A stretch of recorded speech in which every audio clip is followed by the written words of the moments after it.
Boa noite a todos. Nós vamos já iniciar nosso estudo do Evangelho de João, como já explicamos nas mensagens enviadas e também no estudo de Levítico que fizemos já hoje, que estamos reiniciando nossos estudos online a partir desta semana. Agora, se Deus permitir, todo domingo às 15h30, nós vamos ter uma aula de mais ou menos 25 minutos sobre temas diversos. Todo domingo também às 16h15, mensagem que faz parte do culto da congregação aqui em Campo Limpo Paulista. E nas terças-feiras vamos fazer dois estudos, Levítico e João. Levítico começando às 19 horas e João começando às 20 horas. Por enquanto, a programação é isso. Se Deus permitir, talvez vamos conseguir acrescentar outros no futuro, mas por enquanto são esses 4 horários de estudos toda semana. E hoje, introduzindo o livro de João, eu vou comentar um pouquinho sobre isso só. Já começamos esse estudo, se não me engano, foi em janeiro que iniciamos, mas como tivemos uma interrupção de quase um mês e meio, ao invés de recomeçar já no meio, eu achei melhor voltar para o início. Então, se você não conseguiu aproveitar o estudo daquela época, já pode pegar do início hoje. Se você já aproveitou, já respondeu as perguntas da apostila, você vai estar super preparado para participar agora das primeiras aulas dessa segunda vez. Até chegar na nona aula, se não me engano, talvez já teria as coisas respondidas, as perguntas prontas para participar e responder. Mas, de qualquer forma, vamos hoje, a partir do início do livro, a introdução ao livro, e já, se Deus permitir, nas próximas aulas, estudar, em média, metade de um capítulo por semana, às vezes um capítulo inteiro por semana. Ok, muito obrigado pela participação de todos que estão aqui. Bruno Miller, eu vou pedir para você abrir o microfone e fazer uma oração, e já vamos iniciar nosso estudo. Pode ser? Oremos. Bendito eterno Pai, graças te damos nessa noite, Pai, por estarmos reunidos em teu nome. Que o Senhor venha agora, Pai, através da tua palavra, nos orientar, como o Senhor sempre tem nos orientado, para que possamos não só ouvir, Pai, mas colocar em prática os seus ensinamentos. Seja com cada um de nós nesta noite, para que possamos aprender e aplicar os seus ensinamentos. Em nome do teu Filho amado Jesus Cristo, te agradecemos. Amém. Amém. Muito obrigado, Bruno, e obrigado a todos. Deixa eu ver se tem mais alguém para entrar. Parece que não. Então, vamos já iniciar nossa introdução do livro de João. João é diferente dos outros evangelhos. Quando estudamos Mateus, Marcos e Lucas, temos um estilo, embora cada um tenha um propósito um pouco diferente. Mateus se preocupa muito mais com cumprimento de profecias do Antigo Testamento, por exemplo. Marcos é uma coisa mais objetiva, mais direta, talvez escrito mais para o benefício de gregos e não de romanos ou não de judeus. Lucas, uma apresentação talvez um pouco mais cronológica, provavelmente escrito em parte para ajudar na defesa de Paulo, quando ele foi preso e julgado pelos romanos. João é diferente. Enquanto os outros iniciam em pontos históricos, João inicia na eternidade. Os outros 3 focam o ministério na Galileia, o tempo que Jesus passou perto do Mar da Galileia, por exemplo. João enfatiza o que Jesus fez na Judeia. E também, quando pensamos sobre a questão de como apresentar, os outros são mais cronológicos e João é mais temático. Ele liga muitas vezes os milagres com as mensagens de Jesus, uma abordagem que trata muito mais de temas do que a sequência cronológica. Tem alguma sequência, inclusive nós usamos João para determinar algumas coisas sobre o tempo do ministério de Jesus, por causa de referências cronológicas. Mas, no geral, o livro é mais temático do que os outros. E assim, quando estudamos esse livro, só para ter uma noção de conteúdo básico, que nós vamos observar ao longo do livro. O início do livro, que chamamos de prólogo, a introdução, os primeiros 18 versículos do primeiro capítulo, apresentam Jesus como o Verbo, Deus que fez carne. Jesus que veio ao mundo justamente com essa missão de salvar o pecador. O resto do capítulo 1 até o capítulo 12 mostra a manifestação de Jesus aos judeus. E como eu falei, bastante ênfase no contato dele com o povo em Jerusalém. Cita viagens para outros lugares, mas foca bastante as visitas a Jerusalém, os conflitos com os judeus em Jerusalém, o ensinamento de Jesus com milagres realizados em Jerusalém. Do capítulo 13 ao 17, a conversa é exclusivamente com os apóstolos. Inclusive, para entender bem esse trecho, temos que observar o contexto. Jesus falando com os apóstolos, não com todo mundo. Quando ele promete, por exemplo, enviar o Espírito Santo para os apóstolos, nós recebemos o Espírito Santo em outro sentido. Quando ele fala de guiá-los em toda a verdade, é uma promessa feita aos apóstolos. Faz parte desse trecho do capítulo 13 ao 17.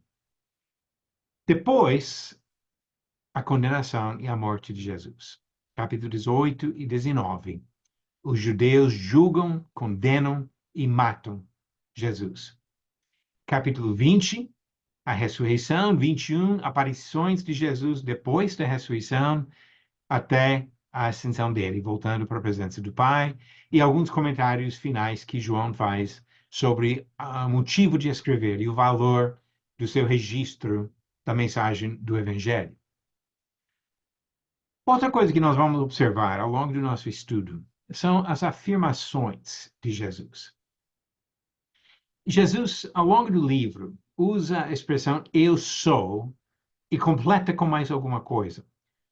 Simplesmente eu sou, no capítulo 8, quando ele fala da necessidade de acreditar nele como o eterno Deus, e usa essa descrição que mostra sua eternidade como Deus.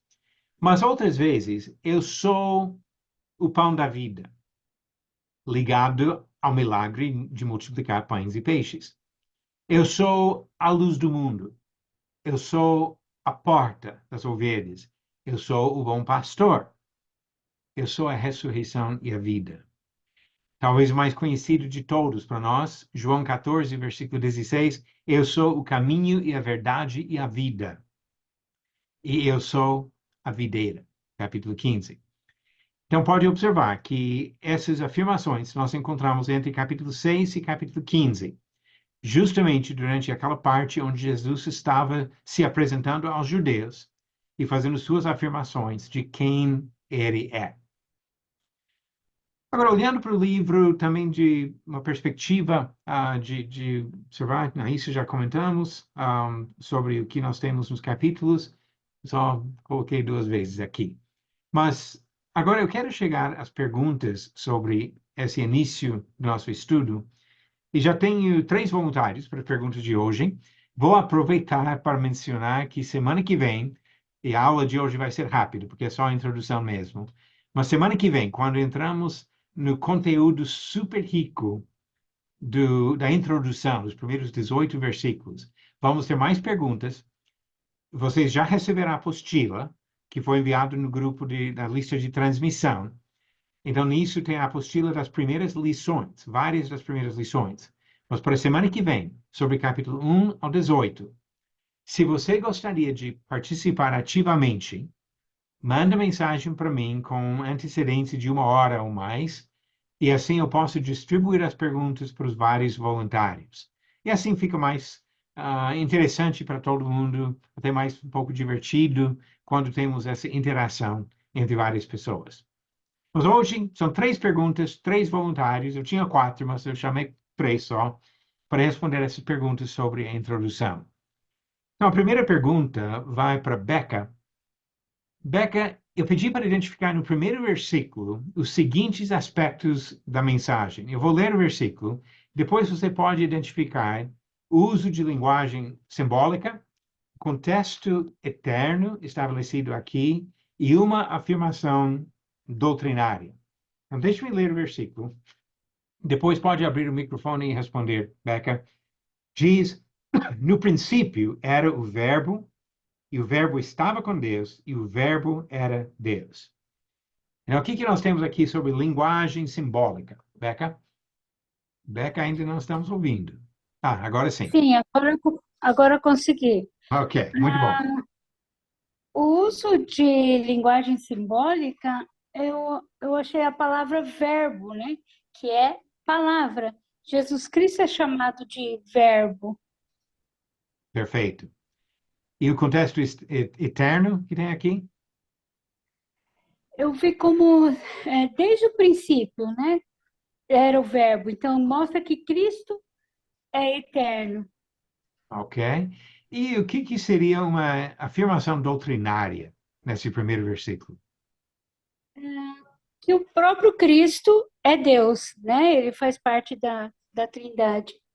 Ok, muito bom. E nisso, ele já começa, como eu falei, diferente dos outros. Ele não começa que aconteceu em tal data, tal lugar, mas ele já começa com essas afirmações que têm um valor doutrinário super importante.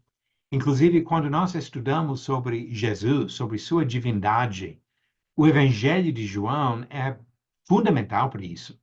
Tantas afirmações, tanto o que Jesus mesmo falou, como afirmações feitas sobre Jesus, neste caso, pelo próprio apóstolo, mas vamos ver já no primeiro capítulo, João Batista fazendo afirmações sobre Jesus. Os primeiros discípulos identificando Jesus e afirmando quem ele era. E muito ensinamento que vem da boca do próprio Senhor Jesus. Mas justamente esse ponto, o verbo Jesus é Deus e existe desde o princípio. Muito bom, Beca. Agora, passando para a segunda pergunta aqui, Léo, quais três apóstolos foram destacados nos evangelhos como tendo bastante contato direto com Jesus? Tiago, João e Pedro. Ok. Pedro, Tiago e João, aqueles três mais próximos, aqueles que foram no Monte da Transfiguração, aqueles que foram junto com Jesus em alguns momentos de curas especiais, e que parece que tinham acesso mais próximo a Jesus. Até uma coisa normal. Hoje em dia, nós podemos ter um monte de amigos, mas geralmente temos alguns mais próximos. Pessoas em quem nós confiamos mais e nos abrimos mais e sentimos mais à vontade. Então, Jesus não era diferente. E observamos também a importância desses apóstolos quando passamos para frente, que no caso do contexto aqui, tudo indica que foi esse mesmo João, que é o autor do Evangelho, e outros quatro livros do Novo Testamento, as primeiras, as três epístolas de João e o livro do Apocalipse. João não se destaca no livro chamando atenção para si, porém nós percebemos algumas coisas que obviamente se referem a este apóstolo. Agora, quando traçamos um pouco a carreira desses três homens, entramos no livro de Atos. Pedro, a porta-voz principal dos apóstolos na primeira metade do livro de Atos. A pregação do evangelho em Jerusalém, principalmente. Tiago, muito envolvido também, junto com ele, até capítulo 12. Capítulo 12, Tiago foi morto. O primeiro apóstolo morto por causa da sua fé. Pedro foi morto décadas depois, embora não tenhamos o registro histórico disso nas Escrituras, Jesus já havia falado que ele seria sacrificado também por causa da sua dedicação a Cristo, e a tradição diz que ele foi de fato crucificado. E João? João que viveu mais do que todos os outros. Tudo indica que foi o último apóstolo a morrer, e embora ele foi exilado por causa da sua fé, talvez o único que morreu de causas naturais, de velhice, diferente dos outros apóstolos. Então, três bem chegados a Jesus. E é o próprio apóstolo João que tem muita importância para nós aqui, na sua apresentação de Jesus. E quando estudamos o Evangelho junto com as epístolas, observamos muitos pontos que intercalam, coisa que Jesus ensinou que João acaba reforçando. O amor de Deus, a importância do amor na nossa vida, a eternidade de Jesus, o papel de Jesus como nosso Salvador, aquele que dá acesso ao Pai. Muitos temas do Evangelho, que encontramos também nas epístolas de João. Ok, a terceira pergunta da noite agora vai para Josias. Josias pode comentar para nós um pouco sobre essa questão do apelido que foi dado a João e seu irmão. Boanerges, os filhos do trovão. Ok, Foi Boanerges, o filho de Trovão. Por quê? porque quando eles estavam pregando lá na região do Monte Carmelo, ali naquela região de Samaria, as pessoas não queriam receber ninguém. Então, eles pediram para Jesus, vamos orar, que nem Elias fez, para descer fogo no céu e queimar todo mundo. Aí, essa impossibilidade deu origem a esse apelido. Ok, eu acredito que foi justamente episódios como esse que você citou, que vem de Lucas 9, que estavam voltando sentido Judeia e queria se hospedar numa aldeia dos samaritanos que não queriam aceitar. Versículo 20, ou 53 diz, mas não o receberam, que o aspecto dele era de quem decisivamente ia para Jerusalém. Vendo isso, os discípulos Tiago e João perguntaram, Senhor, queres que mandemos descer fogo do céu para os consumir? Tiveram sua oportunidade, não aceitaram Jesus, então vamos pedir para matar todos. Agora, a diferença, mais para frente. E aqui, eu gosto muito dessa história por causa da maneira que ilustra o efeito do evangelho na vida de qualquer pessoa. Esses homens aqui, ainda com essas atitudes de um jeito bruto, de vamos já acabar com eles, resolver o problema de vez. Olhando mais para frente.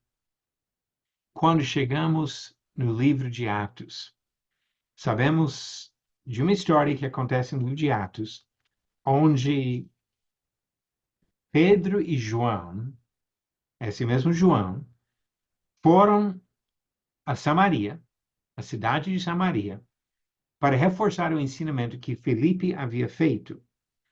E quando eles estavam de volta, Atos 8, versículo 25 diz, eles, porém, falando aqui de Pedro e João, eles, porém, havendo testificado e falado a palavra do Senhor, voltaram para Jerusalém e evangelizavam muitas aldeias dos samaritanos. Eu imagino, não temos certeza disso, mas imagino que uma das aldeias evangelizadas em Atos 8 pode ter sido a mesma onde Jesus foi rejeitado em Lucas 9. E agora, ao invés de pedir fogo do céu, João estava trazendo a mensagem da salvação que vem do Senhor e oferecendo para essas pessoas a oportunidade de conhecer Jesus como Salvador. Quando pensamos nessa transição e observamos a mesma coisa de outras maneiras com outros apóstolos, Pedro, sempre falando que vinha na cabeça dele e às vezes contrariando Jesus, mas sempre muito impulsivo. Mais para frente, um presbítero, com as qualidades de um presbítero. Aí olhamos para esse exemplo de João e pensamos sobre o que ele escrevia mais para o final da sua vida. Se as epístolas de João são entre os últimos livros do Novo Testamento, a mensagem dele não foi de chamar fogo do céu. Deus é amor. E nós temos que amar. E quem não ama não é de Deus. Uma mensagem super rica de Boanerges, um dos filhos de Trovão, aquele que estava pronto a chamar fogo do céu e acabar com as pessoas daquela aldeia. Que livro importante, que livro fascinante. Livro difícil. Eu já estou avisando, nós vamos encontrar coisas no livro de João que nós não vamos ter certeza do significado. Tem coisas complicadas, coisas difíceis. Mas Jesus brilha do começo ao fim do livro. Jesus, aquele que é a luz do mundo, que trouxe a luz do céu, que oferece para nós o caminho para a vida eterna, Jesus brilha de começo ao fim. Então, cada capítulo, cada versículo, cada leitura, vamos ver Jesus brilhando e vamos deixar que ele tenha impacto em nossas vidas. Como eu falei no início, o estudo de hoje bem rápido, porque realmente foi só com essa intenção de introduzir o livro de modo geral. Então, hoje eu vou deixar vocês com mais tempo para outras coisas. Até se quiser, pode pegar a apostila já, começar a leitura do capítulo 1, porque na semana que vem, se Deus permitir, nós vamos fazer o capítulo 1 até versículo 18, que inclui esse prólogo, que é essa introdução não do livro, mas da pessoa de Jesus. Introdução do Verbo eterno que se fez carne. Então, já no primeiro capítulo, tem muita coisa importante para o nosso estudo. Agora, eu agradeço a participação de todos vocês. Como falei no início, acho que todos, ou quase todos, já estavam na sala.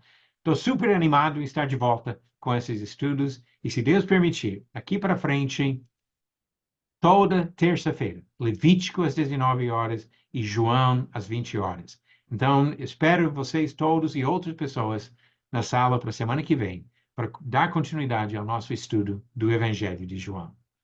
Muito obrigado e boa noite para todos.